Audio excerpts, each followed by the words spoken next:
예, 이제 오늘부터 이제 요한복음 강해를 하겠습니다. 이제 금년 1년을 이제 계획으로 잡고 있는데요. 오늘 말씀의 제목은 첫 번째 시간인데요. 예수님을 영접하십시오. 예수님을 영접하십시오. 이런 제목으로 말씀의 은혜를 나누고자 합니다. 자, 우리 주위에 보면 참 훌륭하신 분, 위대하신 분을 놓고도 그분의 훌륭한 것을 우리가 보지 못하고 놓치는 경우들이 참 많이 있는 것을 보게 됩니다. 그렇죠? 왜 그럴까요? 우리가 겉모습을 보고 그렇죠? 어떤 외모를 보고 우리가 판단할 때가 많잖아요. 그렇죠? 우리가 왜 그런 실수를 하는 것일까요? 우리 마음이 왜소해서 그렇다고 생각이 들어요. 내 생각이 빈약하고 내 마음의 태도가 교만하기 때문에 자, 우리는 아름다운 것을 보고도 아름다운 것을 볼 줄 모르고 큰 인물을 보고도 큰 인물인지 깨닫지 못하고 지금 큰 역사가 일어나고 있는데도 그것이 큰 역사인 것을 보지 못하고 깨닫지 못하고 살 때가 많이 있는 것을 보게 됩니다. 정말 위대하고 크신 분이신데도 사람들에게 그 위대하심을 인정받지 못했던 가장 대표적인 좋은 예가 바로 우리 예수님이시죠. 예수님이시죠. 자, 요한복음 1장부터 보면 사도 요한은요, 예수님이 얼마나 크신 분이고 그분이 누구이신가, 그분이 어떤 분이신가를 우리에게 소개하고 있습니다. 주님의 위대하심과 주님의 크심은 우리의 상상을, 우리의 이해를 초월하는 것입니다. 그래서 우리가 이것을 보지 못하는 경우가 많아요. 저는 이제 오늘 이 설교를 준비하면서 한 주간 말씀을 묵상하면서 안타까움을 느꼈어요. 주님께서 얼마나 크신 분인가 하는 것을 구구절절히 사도 요한이 증언하고 있는데 이게 사실은요, 제 마음에 잘 와닿지가 않는 거예요. 제 마음이 너무 작고 인격이 너무 작아서 큰 분을 보고도 감격할 줄 모르는, 그죠? 그런 저 자신에 대해서 안타까움을 한 주간 동안 그 마음을 가지고 제가 한 주를 지냈어요. 이렇게 작은 내가 이 주님의 크심에 대해서 설교한다는 것이 마치 어떻게 생각이 됐냐면요, 마치 바닷가에 앉아가지고 그 바닷물을 한번 퍼내보겠다고 스푼을 들고 그것을 떠가지고 옮기고 있는 것과 같은 그런 기분을 이 요한복음 1장의 말씀을 묵상하면서 저의 그런 모습을, 초라한 모습을 느끼게 됐어요. 사도 요한은요, 크신 주님에 대해서 말씀을 하고 있습니다. 요한복음은 여러분 아시는 것처럼 사도 요한이 기록한 책이죠. 근데 당시 이제 요한이라는 이름은 유대인들에게 굉장히 흔한 이름이기 때문에 우리 성경을 보면 요한이라는 이름이 여러 사람이 나옵니다. 이 요한복음을 쓴 사도 요한도 있고요. 또 예수님에게 세례 침례를 주었던 침례 요한도 이름이 요한이죠. 그리고 마가복음을 쓴 마가라는 사람도요, 사실은 이름이 요한입니다. 요한. 그 당시 이스라엘은 이제 공용어가 헬라어였어요. 헬라어. 그렇죠? 헬라어였기 때문에 그 당시 사람들은 이름이 대부분 두 개를 가지고 있었어요. 헬라어 이름이 하나가 있고 또 히브리 이름이 원래 이름이 하나가 있었어요. 그래서 마가복음을 쓴 마가는 헬라 이름입니다. 그리고 요한은 히브리 이름이에요. 자, 이렇게 이제 요한복음에 보면 복음서에 보면 요한이라는 사람이 많이 등장이 되는데요. 자, 요한복음은 복음서 중에서 이런 복음서가 몇 권이 있죠? 마태, 마가, 누가, 요한 네 권이 있는데요. 그 네 권 중에서 가장 마지막에 기록된 책이 요한복음이에요. 요한복음이에요. 마태, 마가 사복음서 중에서 앞에 마태, 마가, 누가복음을 우리가 공관복음이라고 이야기합니다. 같은 관점에서 그러니까 이 세 복음서는요, 예수님에 대한 행적을 주로 사건 위주로 기록을 해놨어요. 근데 요한복음은 전혀 기술 방식이 다릅니다. 사건 위주가 아니라 의미 중심이에요. 의미 중심. 그러니까 기록된 연대를 보면 공관복음 세 권의 복음서는요, AD 55년에서 60년경에 세 권이 다 기록이 됐어요. 이때가 언제냐면 예수님이 십자가에 죽으시고 부활하신 지 거의 한 20년에서 25년, 30년 그 어간에, 그렇죠? 그 증인들이 많이 살아있는 그 어간에 이제 공관복음서가 기록이 됐다면 요한복음은요, 훨씬 뒤에 기록이 되어 있습니다. 예수님이 승천하시고 나서 거의 60년 후에, 그렇죠? 그러니까 시간의 격차가 있어요. 자, 요한이라는 사람을 우리가 살펴보면 이제 복음서를 통해서도 보겠지만 예수님의 제자 중에서도요, 예수님의 사랑을 많이 받았던 제자죠. 그리고 다른 제자들은 전부 순교를 당해서 일찍 죽었습니다. 근데 요한은 거의 100살까지 살아요. 그렇죠? 그래서 오래 살면서 복음서뿐만이 아니라 요한 1, 2, 3서도 쓰고 요한계시록도 쓰고 성경에 5권이나 기록을 남깁니다. 그리고 자, 오래 살면서 그 초대교회 교부죠, 폴리카비라는 아주 훌륭한 제자들도 많이 키워냅니다. 자, 우리가 이제 보면서 알겠지만 요한은요, 예수님을 메시아로 믿고 따랐던 사람이죠. 그렇죠? 자신의 인생을 걸었던 사람이에요. 근데 자, 자기 모든 것을 버리고 바치고 주님을 따라다녔는데 메시아인 줄 알았던 예수님이 어떻게 됩니까? 어이없게 정치범으로 몰려가지고요, 십자가에 처형을 당하게 됩니다. 그 십자가 사건을 보고서 요한은 깊은 환멸에 빠져요. 야, 이게 뭐냐? 그래서 예수님께서 마지막 남기신 말씀이 뭐예요? 대사명이잖아요. 대사명. 너희는 가서, 마태복음 마지막 말씀 기억나시죠? 가서 모든 족속으로 제자를 삼고 아버지와 아들과 성령의 이름으로 세례를 주고 내가 너희에게 분부한 모든 것을 가르쳐 지키게 하라 그랬는데요. 아니, 무슨 전도는 전도야? 예수님 죽었는데 다 끝났는데.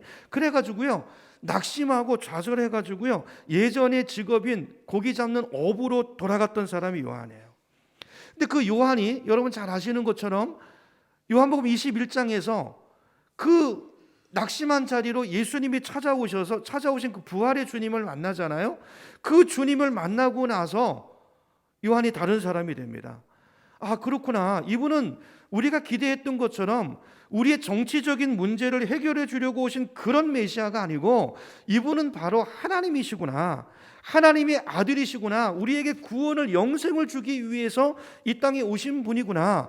이거를 비로소 깨닫게 됩니다. 그리고 자신의 그동안의 삶을 다시 정리를 하죠.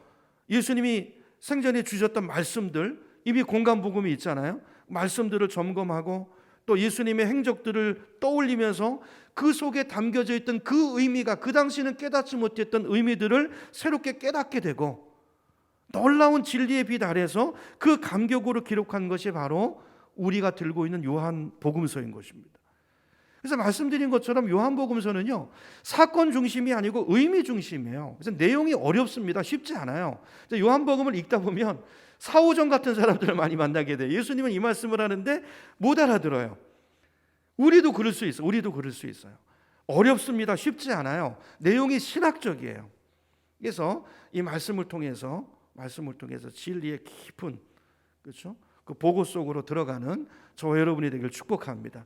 자, 간단하게 서론을 말씀드렸고요. 이제 내용으로 들어가서 오늘 1절부터 말씀을 보면 요한복음은 이렇게 시작합니다. 1절 제가 읽죠.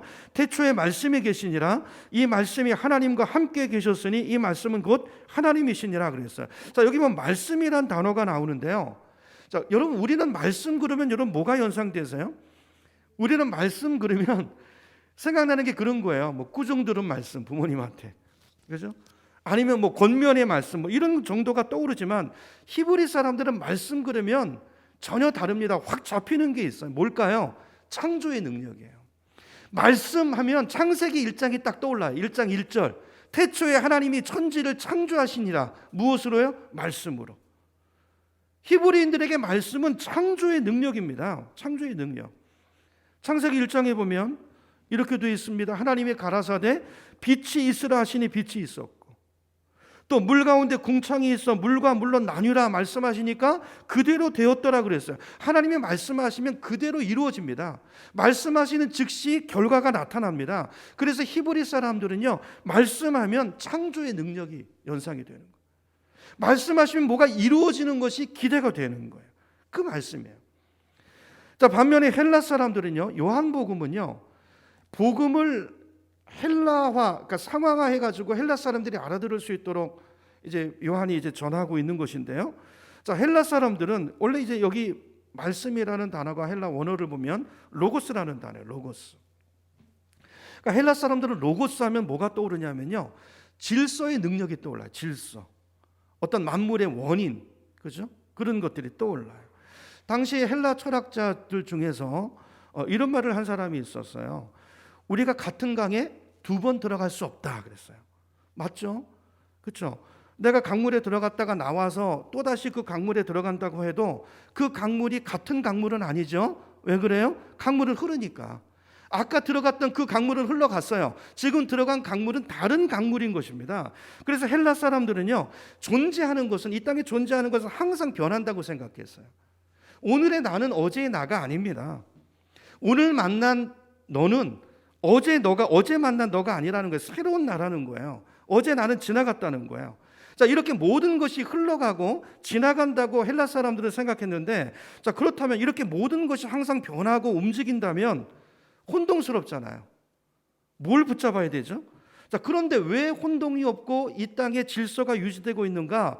그 배후에 이 여러 가지 혼동스러운 이런 변화의 중심을 잡고 질서를 잡는 어떤 힘이 있다고 생각했어요. 그 힘이 뭘까? 헬라 사람들은 그것이 로고스라는 거예요.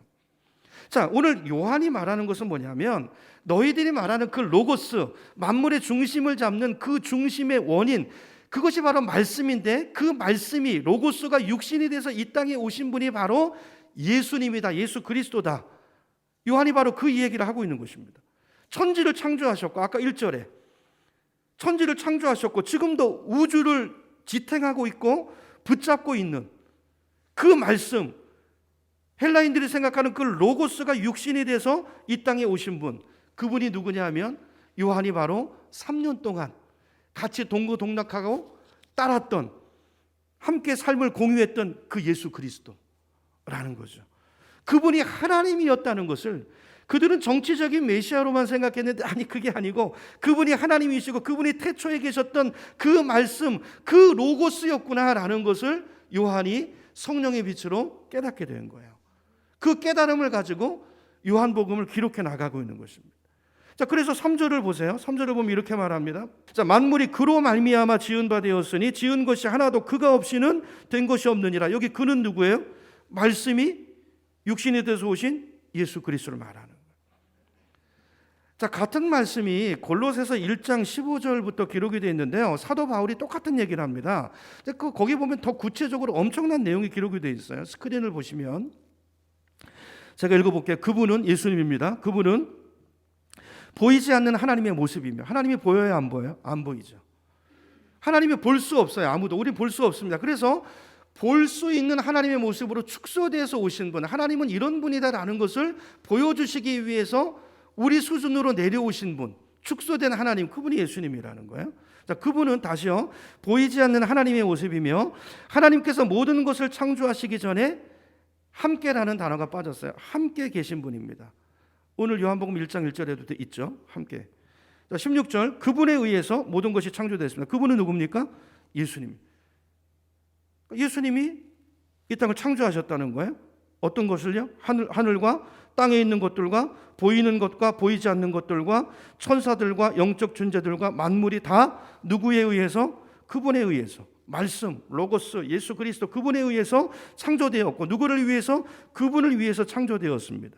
자, 17절, 우리 같이 17절 읽어봅니다. 시작. 그리고 그분은 모든 것이 있기 전에 계시고 모든 것은 그분에 의해서 어떻게 해요? 유지되고 있습니다. 그래서 유지되고 있습니다. 만드셨을 뿐 아니라 이 만물을 유지하고 있는 분, 붙들고 있는 분, 그분이 누구라고요? 말씀, 로고스, 그분이 육신이 돼서 이 땅에 오셨다는 거예요. 여러분, 이 땅의 피조물들을 관찰해 보시면요, 모든 것들은 그냥 움직이지 않습니다. 항상 법칙이 있습니다. 사계절이 있고요. 법칙이 있어요. 법칙. 그렇죠? 예를 들어서 우리 지구는 태양 주변을 돌잖아요. 계속 돌지요. 왜 돕니까? 만유 인력의 법칙 때문에. 법칙이 있는 법칙. 마찬가지로 달은 우리 지구를 중심으로 돌죠. 달은 왜 돌죠? 역시 똑같은 대답이에요. 만유 인력의 법칙 때문에. 어떤 질량이 두 개가 있을 때는 그 둘이 서로 끌어당기게 돼 있어요. 왜 끌어당길까요? 몰라요. 법칙이에요. 법칙이에요. 만드신 분이 그렇게 만드셨다는 거예요. 자, 그래서 서로 끌어당기기 때문에 공전이 일어나는 것입니다. 그러니까 이 과학이라는 것은요, 법칙을 발견하는 거잖아요. 그렇죠? 이렇게 관찰해서 계속해서 반복돼서 일어나는 것들을 발견해내는 것이죠. 근데 그 법칙을 발견하지만 왜 그런지는 몰라요. 그건 누가 알죠? 하나님이 아신, 만드신 분이 아는 거예요. 이런 건 법칙이라고 해요. 저는 이 만물을 보면 만물을 지탱하고 있는 힘이 과학자들에 의하면 두 가지가 있다고 그럽니다. 하나는 만유인력이고요. 또 하나는 전자기력이라는 게 있어요. 둘 다 끌어당기는 힘이에요. 자, 만유인력은 말씀드렸고, 전자기력은 뭐죠? 양성과 음성의 전기가 서로 끌어당기는 거예요. 당기는 거예요. 다 끌어당기게 되어 있다는 것입니다. 왜 끌어당기는지는 우리가 몰라요. 모르지만 자, 우주 만물에는 그것이 이렇게 유지되도록 창조주가 만들어 놓은 어떤 법칙들이 있는데, 자, 그 모든 법칙 뒤에 있는 분이 누구라고요? 그걸 설명하는 게 17절이에요. 17절. 그 모든 것이 있기 전에 계시고 그분을 만드셨는데 그분에 의해서 모든 것들이 이렇게 유지되고 있다는 거예요. 질서, 헬라인들이 생각하는 로고스, 질서, 그렇죠? 그 힘, 그 배후에 그 힘을 가지고 움직이는 분이 바로 로고스고 말씀이고, 그분이 육신이 돼서 이 땅에 오신 분이 바로 예수 그리스도다. 여러분, 이제 이 요한복음은요, 이 관점을 가지고 이제 쭉 보셔야 돼요. 다시 정리하면 예수님은 인간으로 오시기 전에 그분은, 그러니까 우리가 아까 서두에 저도 이제 그런 실수를 한 적이 있어요. 사람 외모로 보고 판단하고, 제가 어떤 세미나에 갔을 때 그분이 강사로 오셨는데요, 옷도 허름하게 입으시고 머리도 이렇게 헝클어져 계시고, 아니 세미나 왔는데 저분은 어떻게 저렇게 하고 오셨나 이렇게 했는데요, 제가 이제 아는 목사님을 만나가지고 그분이랑 대화하다가 그분이 인사를 하더라고요. 그래서 그분이 가셨는데 저분이 누구신데 인사를 하냐 그랬더니 저분이 강사님이시래요. 그 이야기를 듣는 순간 그분에 대한 인식이 확 바뀌더라고요. 전에는 뭐 저렇게 허름한 시대도 뒤떨어지고 저런 옷을 입고 오셨지, 구두도. 근데 그런 것들이 그분이 누군가를 알고 나니까 다르게 보이더라고요. 그런 유행에 어떤 뒤쫓아가는 그런 것도 염두에 두지 않으시고 자기 확신과 이게 다르게 보이는 거죠. 그럴 때가 있잖아요. 그러니까 요한이 말하는 것은 뭐냐면 예수가 사람이 아니라는 것입니다. 예수님이 이 땅에 오셨을 때 아무도 주목하지 않았어요. 아무도 환영하지 않았어요. 근데 지금 요한이 말하는 예수님은 누구십니까? 인간으로 이 땅에 오시기 전에 천지 만물을 지으실 때 하나님과 함께 있었던, 만물을 존재하게 했던 그 하나님이시고, 지금도 이 우주 만물을 유지하고 계시는 하나님이시라는 거예요. 그래서 복음서를 보세요. 복음서를 보면 예수님이 물 위를 걸으십니다. 파도와 바람을 꾸짖으세요. 그럼 잠잠해지죠. 귀신을 내어 쫓으십니다. 귀신도 누가 만드셨어요? 예수님이 만드셨어요. 나사로가 죽었어요. 나흘이 지났어요. 그런 죽은 나사로를 향해서 나사로야 나오너라, 무덤을 향해서 말씀하시니까요, 말씀이 창조의 능력이라고 그랬잖아요. 그 나사로가 살아나와요. 만물이 주님에 의해서 유지가 됐고 만들어졌을 뿐 아니라 다스려지고 있고 유지되고 있다는 거예요. 여러분, 주님 손에 불가능한 일이 없습니다. 우리 생각에 그런 것이죠. 주님은 우리와는 차원이 다르신 분이세요. 이거를 서두부터 요한이 이야기하고 있는 것입니다. 우리는 마음이 너무나 작고 우리의 이해력이 한정되어 있기 때문에 도저히 상상할 수 없는 일이지만, 분명한 것은 그분이 바로 천지를 지으셨고 지금도 만물을 지탱하고 계시는 그 로고스이시다, 그 말씀이시다 라는 것을 요한이 반복해서 이야기하고 있습니다. 14절입니다. 14절 우리 같이 한번 읽어봅니다. 시작.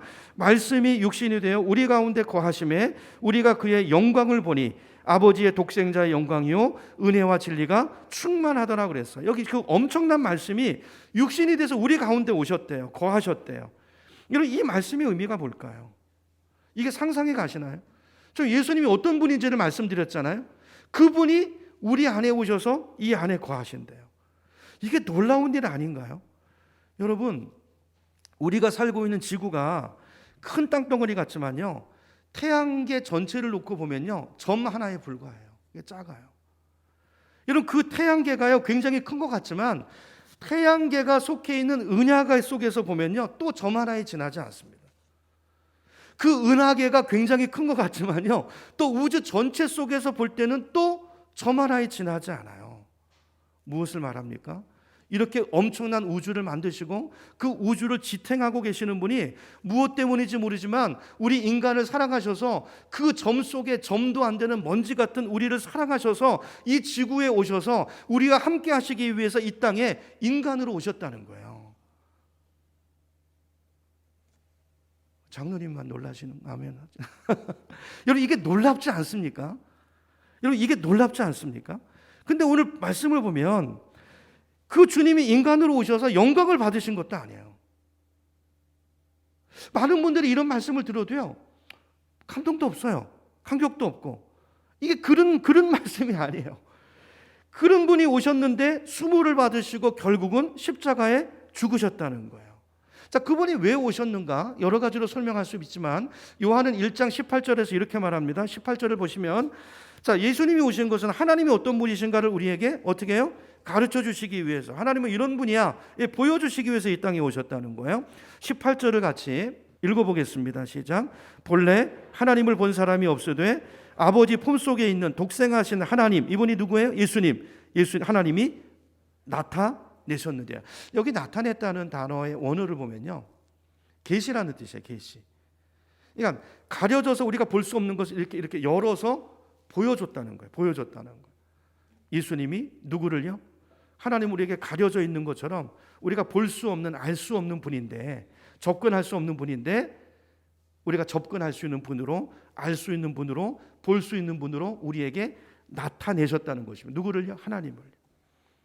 자, 여기 18절을 다시 보면 아무도 하나님을 본 사람이 없다고 그랬죠. 하나님 보신 분 계십니까? 아무도 없다고 그랬죠. 출애굽기 33장에 보면 모세가 하나님께 하나님을 좀 보여달라고 이야기하죠. 하나님, 제가 좀 하나님을 보고 싶습니다. 좀 보여주세요. 그러니까 하나님 뭐라고 말씀하세요? 출애굽기 33장 20절입니다. 하나님 이렇게 말씀하세요. 네가 내 얼굴을 보지 못하리니 나를 보고 살 자가 없음이니라 그랬어요. 살 자가 없음이니라. 여러분, 우리가 하나님을 보면 하나님의 영광은 엄청난 영광이기 때문에, 우리가 상상할 수 없는 영광이기 때문에 죄인인 우리가 보면 죽는다는 거예요. 죽는다는 거예요. 이게 뭐로 설명할 수 있을까요? 여러분, 태양빛을 맨눈으로 보신 분이 있으신가요? 그렇게 보면 보는 순간 우리 눈이 어떻게 되죠? 당장 각막이 상해버립니다. 여러분, 우리가 태양빛도 우리 맨눈으로 보지 못하는데 엄청난 영광을 가지신 하나님을 우리가 어떻게 우리 눈으로 볼 수 있겠냐는, 볼 수 없다는 것입니다. 이 엄청난 하나님을 우리가 이해할 수도 없고 볼 수도 없기 때문에, 접근할 수도 없기 때문에 그 하나님을 보여주시기 위해서 우리가 볼 수 있고 깨달을 수 있는 그 모습으로, 축소된 하나님의 모습으로, 우리가 이해할 수 있는 모습으로 낮아져서 주님께서 하나님을 드러내시기 위해서 우리 가운데 오셨다는 거예요. 그러니까 예수님은 계십니다. 하나님의 마지막 계시, 히브리서에 보면, 그렇죠? 완전한 계시예요. 여러분, 하나님을 알고 싶으십니까? 예수님을 아시면 돼요. 우리 하나님을 직접 알 수 없어요. 접근할 수 없어요. 예수님을 통해서 하나님을 보는 것입니다. 이런 관점에서 예수님은, 이게 적당한 비유일지 모르겠지만, 하나님을 들여다볼 수 있는 창문 같은 것이고요, 하나님을 볼 수 있는 선글라스 같은 것입니다. 그런 의미라는 거예요. 축소된 하나님의 모습으로 하나님을 조금이나마 알 수 있는 길이 누구를 통해서요? 예수님을 통해서 열렸다는 거예요. 예수님은 하나님을 보여주시기 위해서 이 땅에 오신 것입니다.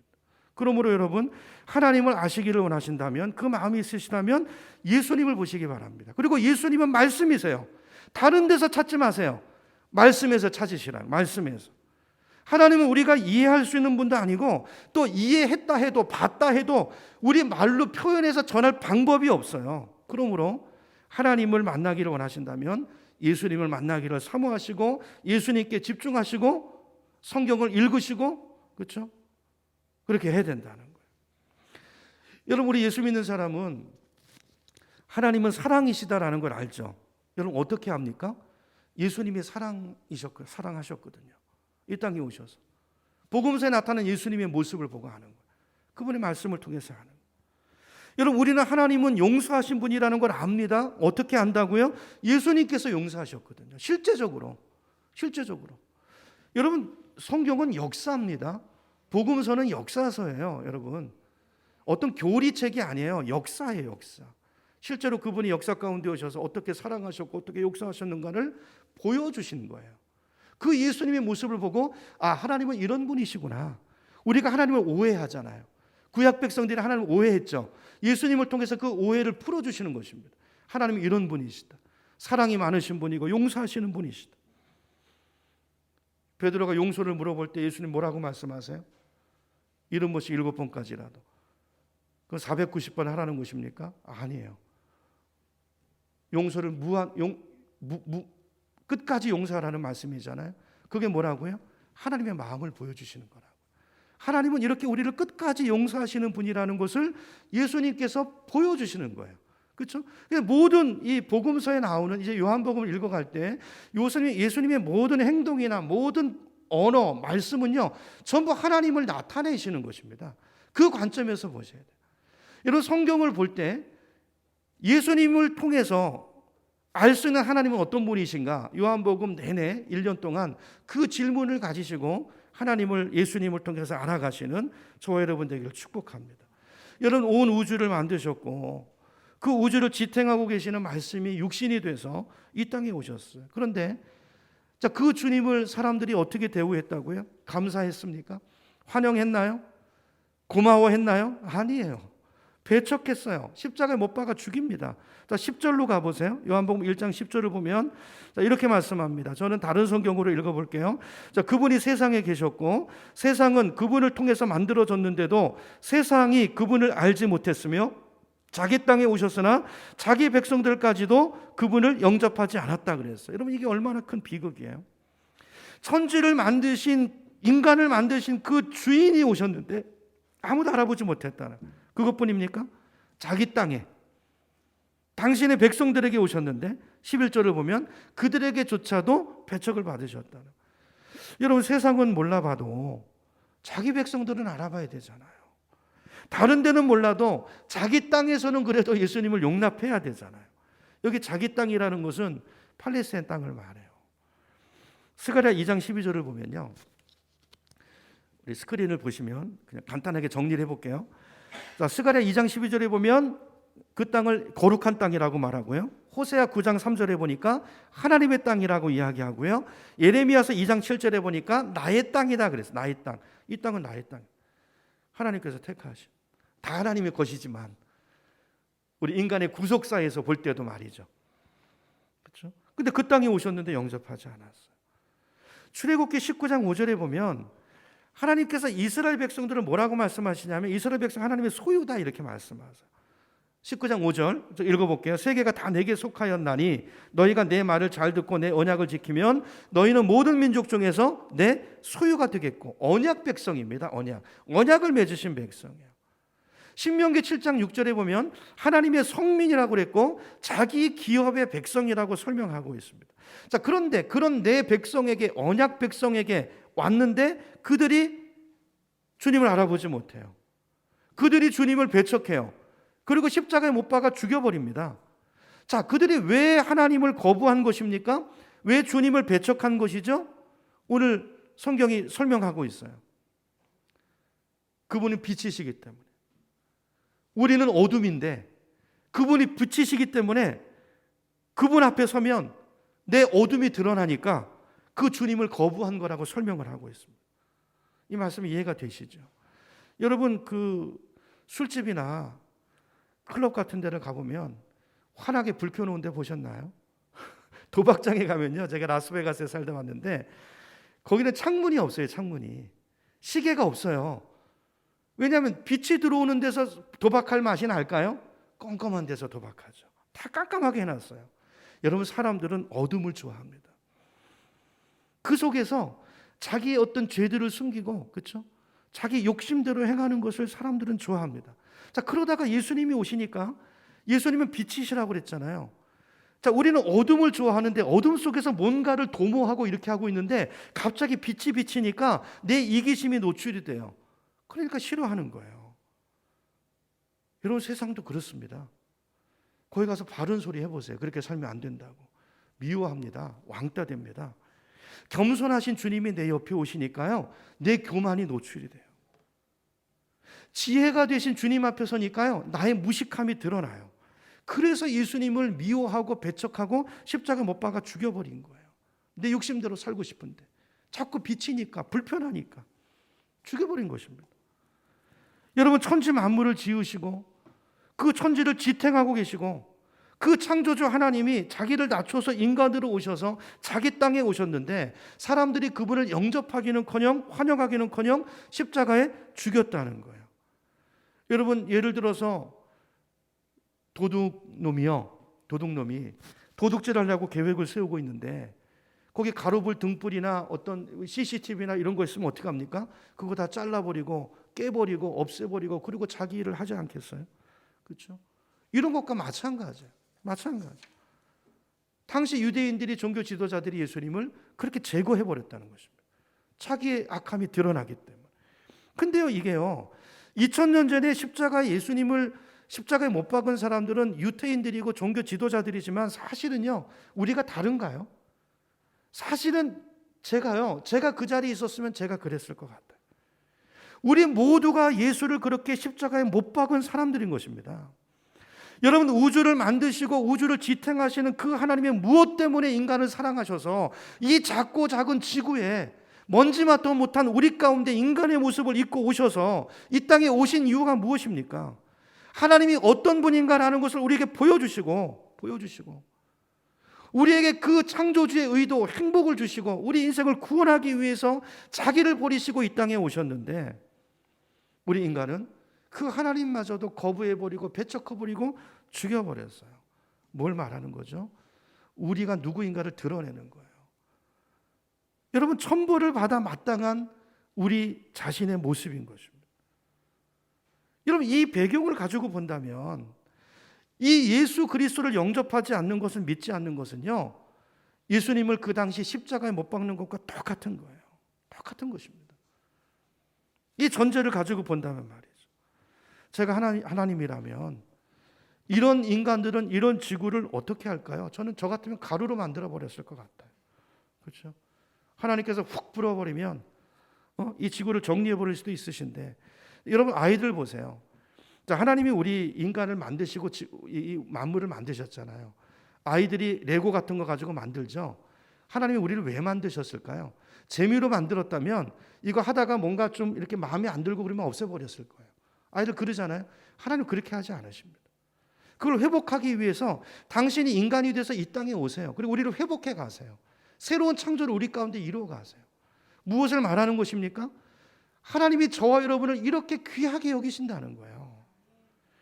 그냥 심심풀이 삼아 만들어진 존재들이 아니고 우연히 하다 보니까 생겨난 존재들이 아니고 하나님께서 놀라운 계획과 뜻을 가지고 우리를 만드셨고 당신의 것이라고 말씀하시면서 우리를 어떤 경우에도 포기하지 않으시고 그 창조주의 뜻을 우리 인생 가운데 이루어 가시기로 작정하셨다는 거예요. 그 작정 안에서 예수님이 이 땅에 오신 것이라는 것입니다. 아까 말씀드린 것처럼 저 같으면 내가 할 만큼 했는데 그러면 그래 관둬라 그러고 그리고 저주해버리고 말 것 같아요. 근데 하나님은 어떻게 하십니까?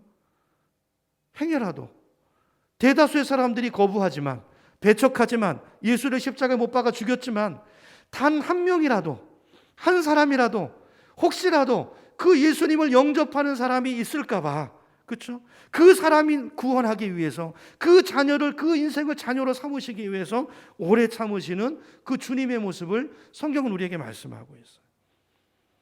여러분, 오늘 이 하나님의 사랑을 우리 마음속에 다시 한번 기억하고 새기는 예배가 됐으면 좋겠습니다. 11절로 가서 이제 말씀을 보고 정리하겠습니다. 11절로 가서, 자, 그가 자기 땅에 오셨으나 그의 백성들은 맞아들이지 않았죠. 예수님은. 그러나 그를 맞아들인 사람들, 곧 그 이름을 믿는 사람들에게는 뭘 주셨다고요? 하나님의 자녀가 되는 특권을 주셨다는 거예요. 지구를 불어버릴 수도 있고 한순에 파괴해버릴 수도 있는 하나님이시지만 오래 참으심으로 인해서 그 가운데 혹시라도 예수님을 주님으로 영접하는 사람, 다른 조건 없어요. 받아들이기만 하면 하나님의 자녀 되는 권세를 주셨다는 거예요. 영생을 주시기로 작정하셨다는 거예요. 여러분, 우리가 하나님의 자녀가 되는 것은 다른 조건 아무것도 없습니다. 한 가지에 달려 있어요.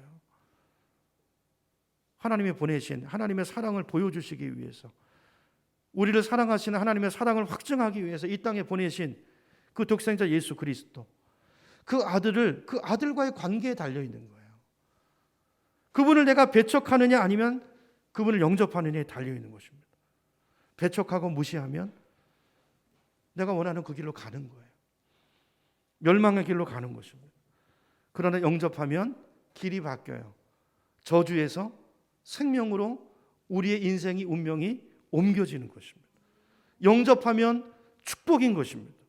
하나님께서는 당신의 아들 하나에다가 초점을 딱 맞춰가지고 이 아들을 영접하느냐 아니면 배척하고 무시하느냐에 우리의 영생을 거셨다는 거예요. 여러분, 예수님을 주님으로 영접하시는 저와 여러분 되기를 축복합니다. 여러분, 예수 믿는 것은 어떤 교훈, 내 삶의 지혜를 얻는 종교가 아니에요. 생명을 얻는 종교입니다. 내 안에 생명을 모셔드리는 것입니다. 내가 머릿속으로 이해가 되니 안 되느니, 논리적으로 납득이 되니 안 되니, 여러분, 하나님의 존재는 인정하지만 나는 이래서, 여러분, 이게 얼마나 하나님 앞에서 요한의 관점으로 인하면요, 이게 얼마나 우스꽝스럽고 유치한 것인지 아니하는 것이죠. 하나님 편에서 이게 얼마나 가소로운 것인가. 여러분, 우리 인간도요, 아이들이랑 우리 어른 사이 얼마나 수준 차이가 납니까? 피조물도 다 같지 않잖아요. 얼마나 수준 차이가 납니까? 창조주 하나님을 내 머리로 이해해서, 여러분, 그건 믿음이 아니죠. 여러분, 우리가 성경은 역사라는 말씀을 드렸어요. 요한복음을 쭉 읽어가면서 역사적인 예수를 받아들이고 그 역사적인 사실에 근거해서 예수님을 주님으로 영접하고 저주가 아니라 새로운 생명의 길을, 우리 남은 인생을 그렇게 걸어갈 수 있는 저와 여러분 되기를 축원합니다. 이 복음서를 통해서 우리를 구원으로 초대하시는 그 주님의 초대를 거부하지 마시고 내 편견과 고집을 내려놓고 말씀을 한번 그대로 들으시고 연구해 보시면서, 그렇죠? 이 내 인생의 영원한 생명을 결정할 수 있는 이 귀한 초대, 주님이 기뻐하시는 귀한 선택을 할 수 있는 저와 여러분 모두가 되기를 주님의 이름으로 축원합니다.